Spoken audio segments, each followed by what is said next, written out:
এগিয়ে যাচ্ছে দেশের ভলিবল, যার ফলশ্রুতিতে একসময় র্যাঙ্কিংয়ে ১৪৫-এর কোটা পার করা দেশটি এখন বিশ্ব র্যাঙ্কিংয়ে ৬৫তম স্থানে, যা স্পষ্ট উন্নতির লক্ষণ। গেল বছরই এশিয়ান ভলিবল চ্যাম্পিয়নশিপে সেমিফাইনাল খেলে লাল সবুজের প্রতিনিধিরা।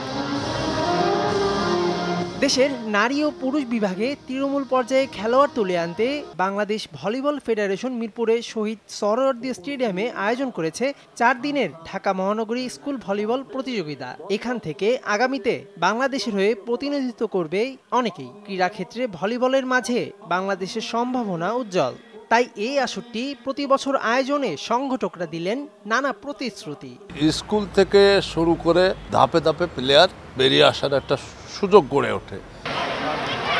২ বছর আগে বেশ ঘটা করেই ক্রিকেট ফুটবলের মতো ভলিবলেও ফ্রাঞ্চাইজি ভিত্তিক বড় পরিসরে ভলিবল প্রিমিয়ার লিগ আয়োজন করার কথা বলা হয়েছিল।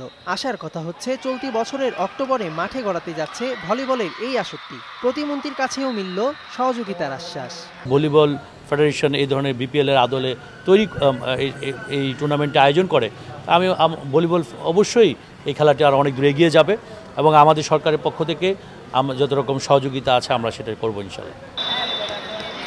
একসময় আন্তঃস্কুল ভলিবলে টুর্নামেন্ট হলে স্কুলগুলোতে সাজ রব পড়ে যেত।